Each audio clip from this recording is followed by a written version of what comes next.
Your Excellencies, fellow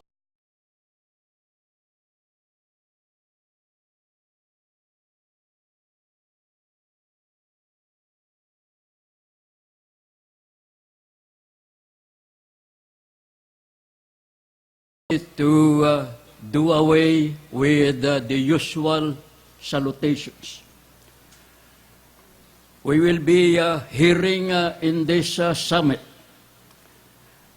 some of the leading minds in the field of political law and political science and their views on constitutional change. They deserve our time and our attentive ears. Secretary Enriquez has explained to us the purpose of this summit. But let me also add that its purpose is to bring to the eye level of the public the serious problems plaguing our nation. It is our desire to put on the political table a cerebral discussion on the history and etiology of these socio-economic political problems, and to provoke an honest-to-goodness debate on the validity of the panacea that we propose. A system change in our Constitution, a paradigm shift from a presidential unitary form of government to a parliamentary federal form of government.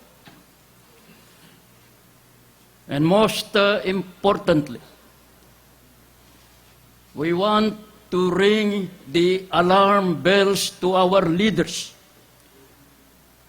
that these problems can bring down the house of democracy in our country if they are dismissed with a shrug of shoulders. It is downtime for motherhood statements. It is uptime to save the motherland. I will leave to our brilliant speakers the task of discussing the multifaceted dimensions of these different problems and constitutional change as their solutions. But as a background, let me focus on the failure of our constitutional architects to adjust our form of government to our changing needs. Throughout history, governments have been invented and reinvented to respond to the primitive needs of man to survive the harsh nature as individuals, to their need to protect the security of their family, to the need to survive in association as a community, to their need to succeed as a state and as a nation. And almost always, the Holy Grail is to build a government that is strong enough to secure the people from internal and external threats, but not too strong to be the tyrants of their own people. Let me fast forward the history of sovereignty of states and its changing plots and subplots. The history is simple. It's chapters after chapters tells us of man's search for progress, first as individuals and then as a collectivity.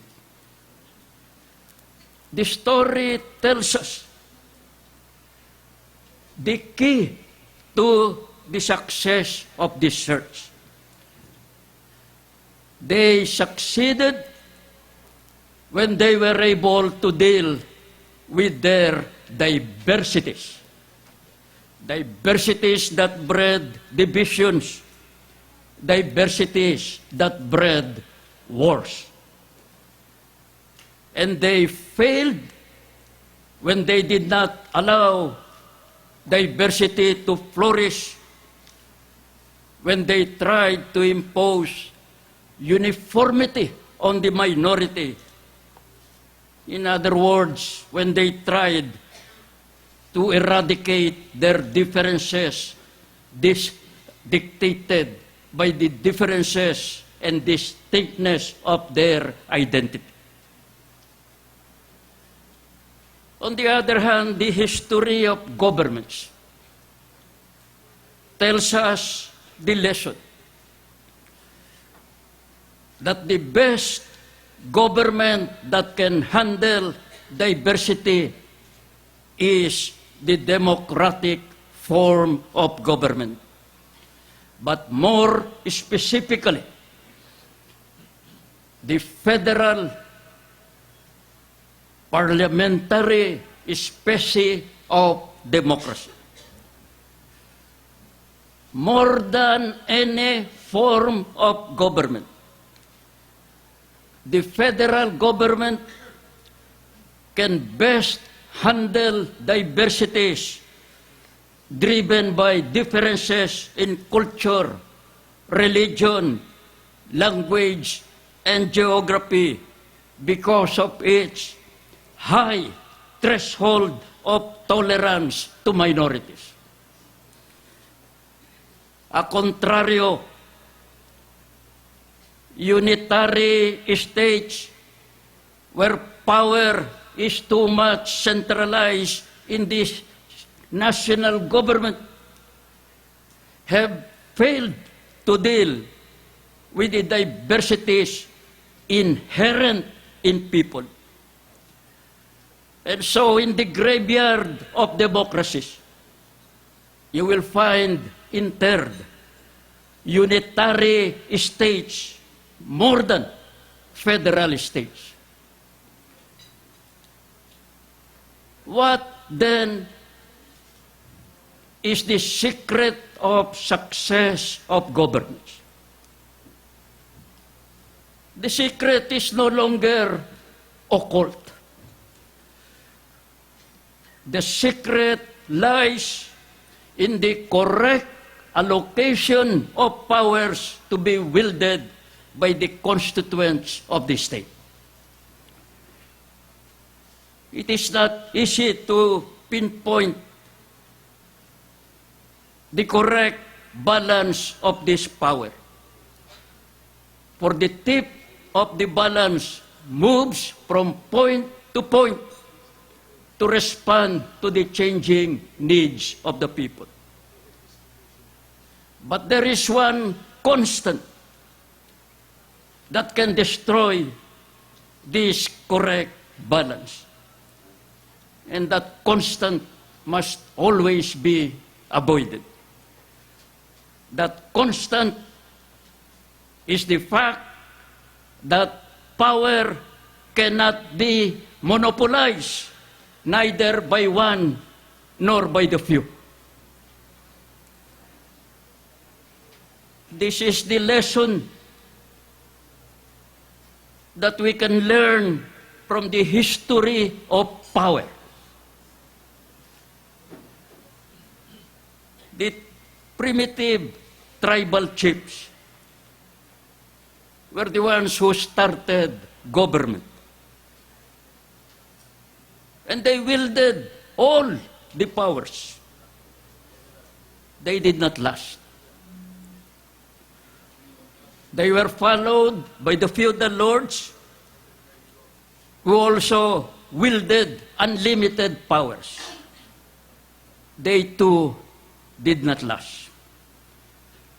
They were followed by the royal kings and queens who likewise wielded unlimited powers.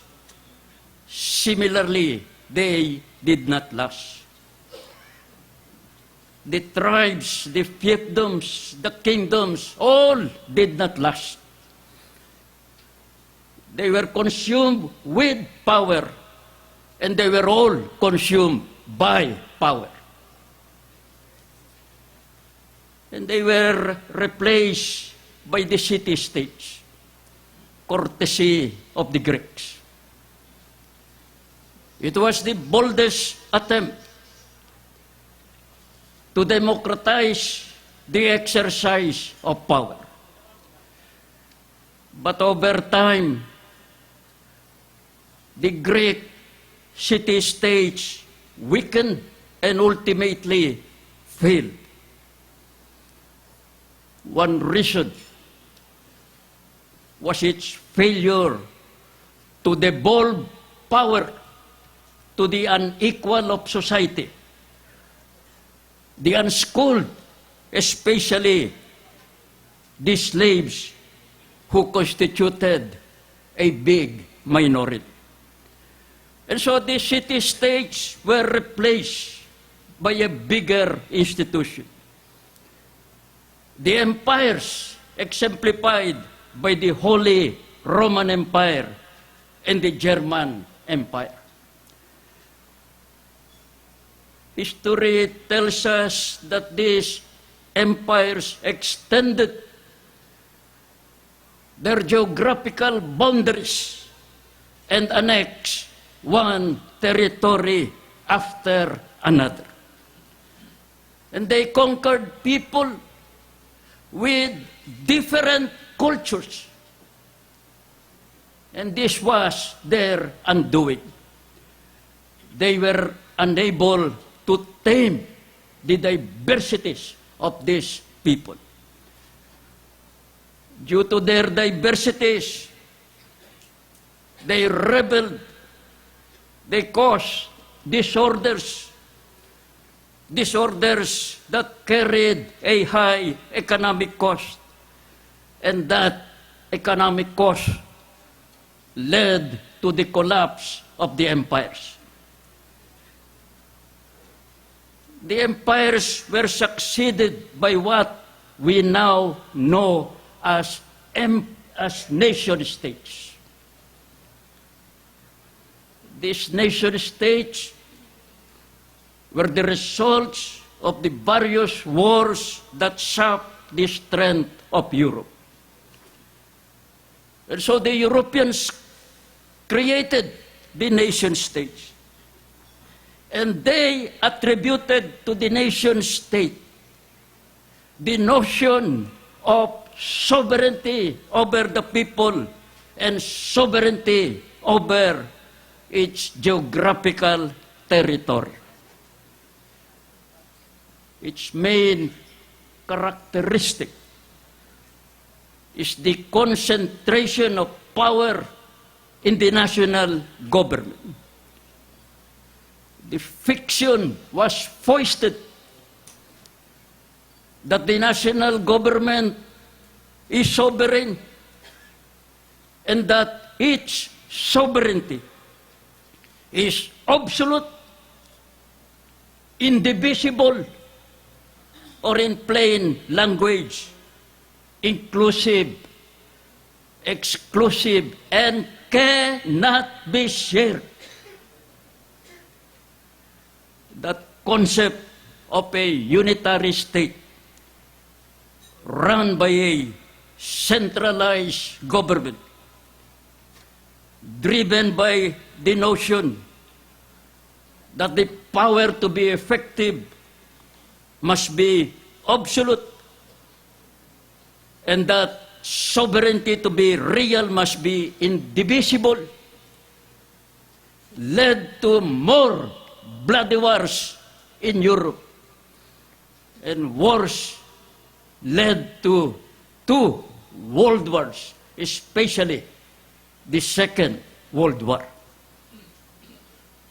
The false notion of the absoluteness and the indivisibility of sovereignty and the non-sharing of the powers of the state once more caused the majority to be deaf and dumb to the distinct needs of the minority, gave them the arrogance to impose uniformity despite the pluralism of the people. It is this arrogance that drove Hitler to try to exterminate the Jews. It is the same arrogance that drove Stalin to dictate homogeneity in a heterogeneous people. All these failures of the unitary governments mothered the rise and the revival of federalism as the better form of democratic government to manage diversities. Federalism challenges the political norm that power is best when centralized, that sovereignty is indivisible and cannot be shared. And federalism posits the thesis that states can be bound together on the basis of responsible power sharing, where the will of the majority of the people will reign, but where the rights of the minority, caused by differences in ethnicity, culture, history, language, and tradition, will be allowed to flourish. The 20th century chronicles of successful and unsuccessful democratic states have been written. And the unimpeachable data show that the federal parliamentary forms of democratic government have fared better than the unitary presidential form of democratic government. Exhibit 1 of the most successful federal form of government is the United States. Exhibit 2 of the failed unitary form of government is the Philippines. Undeniably, we have a unitary form of government where power is centralized in the national government. We have installed this form of government in our 1935 Constitution.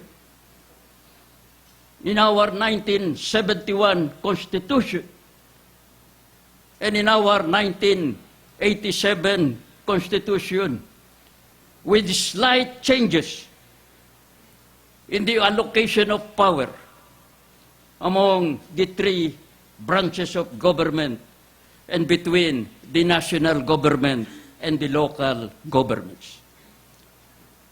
In fine, our experience under a unitary presidential form of government now runs to 80 years. The question is, what has the unitary presidential form of government brought to our people? One, we have a government where power is tilted too much in favor of the executive department. Not infrequently, the executive has reduced the legislature as a mere rubber stamp. Indeed, in the authoritarian years of the 70s and the 80s, the legislature and the judiciary were seduced to surrender their independence to the executive. Arguably, the biggest abuse of power in our tripartite form of government has always been committed in our executive department. Consequently, almost all our presidents have been the subject of impeachment, though nobody has been successfully impeached. One president has been convicted of a major crime. Another president is in jail, undergoing trial for a non-bailable offense. And our democracy has collapsed under one president. Two, at other times, our legislature has been captured by a party different from the party of the president. The often result is deadlock between the two branches of government, and the legislative mill has to grind to a halt. The spectacle in these stalemates is not edifying. Not infrequently, Congress will wield its power to investigate in aid of legislation. It will summon the president's men suspected of violating the laws of the land to embarrass the administration. On the other hand, the executive will strike back with its own low blows. And so the public is treated to a piltakasi, where in the end, we see no gamecocks dead on the ground except the welfare of the people. In the meanwhile, legislations of far-reaching importance, such as the Anti-Dynasty Bill and the Freedom of Information Act, remain gathering dust in the various committees of Congress. Three, we have a judiciary where too much is expected, yet too little is given. Our Supreme Court is one of its kind in the world. It is a very powerful court, given its expanded power to strike down anything done in our government in grave abuse of discretion. A praise that can include everything under the sun. Add to that is its awesome power to promulgate rules and regulations to protect the constitutional rights of the people. A power that is quasi-legislative in character, unusual to be given to a court under the principle of separation of powers. Yet, for all the abundant powers granted to the Supreme Court in paper, reality will reveal that the independence of the judiciary is insufficiently insulated in our Constitution. The appointment process in the judiciary continues to be infected by the political virus. And undeniably, the judiciary has never been given its financial independence by the political branches of government. Lack of financial resources is one dominant reason why you cannot expect the judiciary to liquidate its backlog of undecided cases. The impeachment of a Chief Justice shows how unequal is the Supreme Court to its political counterparts, and in inequality that marks its role as the guardian of the Constitution and as the bastion of the rights of the people. Fourth, we have also created in our Constitution the Commission on Audit, the Civil Service Commission, the Commission on Human Rights, and the Ombudsman. We are the only country that has put these offices in the constitutional pedestal. No country has constitutionalized so many offices as in our Constitution. The intent is noble: to establish independent bodies that will assure our people of good government. We constitutionalize these offices as additional safeguard to strengthen the checking mechanisms in the three branches of our government. Again, whether the performance of these offices have matched the expectations of the people is a good field of empirical studies. The disquieting questions are,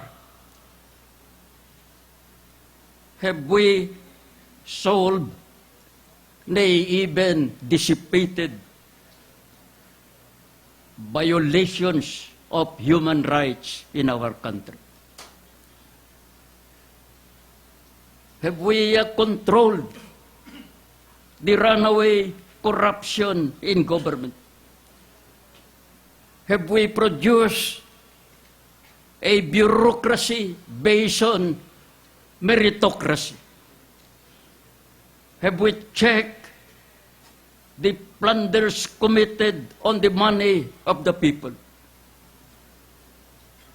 The questions are rhetorical. They answer themselves, and the answers should convict our conscience. Fifth, there is the immoral gap between the rich and the poor. We do not need to show the numbers, for there can be no doubting Thomas who needs to be convinced about this self-evident truth. The immediate need to diminish, at the very least, this immoral gap is beyond debate. Filipinos are migrating to foreign land. It's time to reverse the mindset of our masses that the best way to live in the Philippines is to live it. It is time to show them that their most valuable property is not their passport. It is time to end promises to the poor, promises that only have sound and acoustic effects. The poor deserve a constitution where their basic socio-economic rights can be demanded from the state as a matter of right. They deserve a constitution where their voice in the political branches of government will be their own voice. The powerlessness of the people is the ultimate desecration of democracy.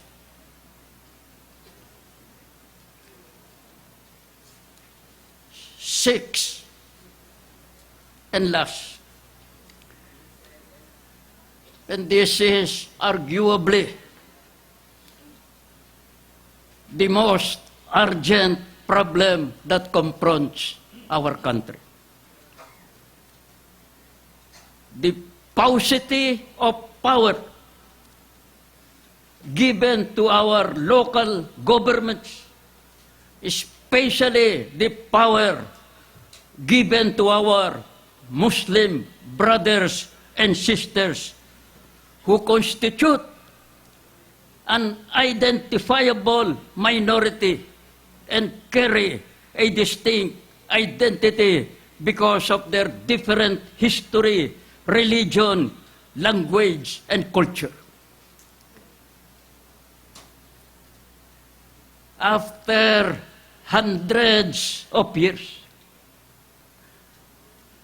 we must imbibe the lesson that under our unitary form of government, they cannot be given the government that they reserve however much we want to. We ought to recognize that we must allow their diversity to flourish, for there is infinite value in diversity. Diversity, in truth, is the touchstone of democracy. Let us castrate the thought that we in Metro Manila know best how to govern them, when our relationship with them goes no deeper than the handshake level. We must disabuse our minds with the discarded idea that the sovereignty of a state is absolute, indestructible, indivisible, and therefore cannot be shared with people and with aggregates of people. Federalism has exploded the myth that people with distinct identities cannot be trusted with the right to rule themselves. Federalism offers the best hope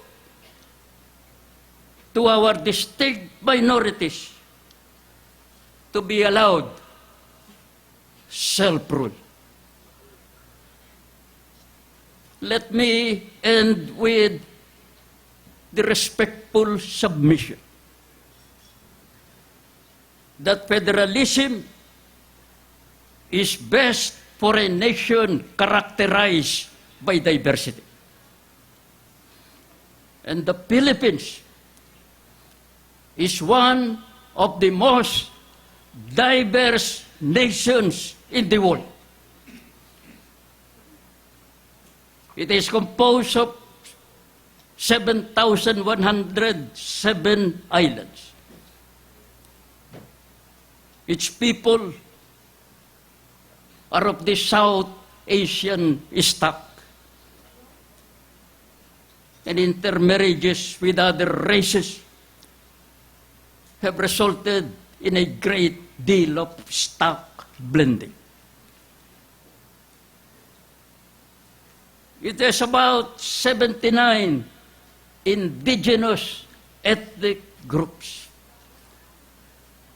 each with a distinct language, distinct custom, distinct tradition, and distinct art. 80% of its people are Catholics and evangelicals. 5% are Muslims, but they claim the adherence of 11% of the population. 2% are Buddhists. Another 2% continue to practice folk religion. That shows the diversity of our country.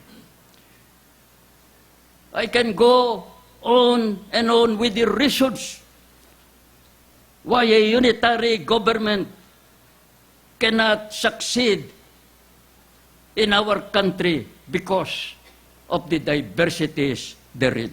But I will resist that temptation.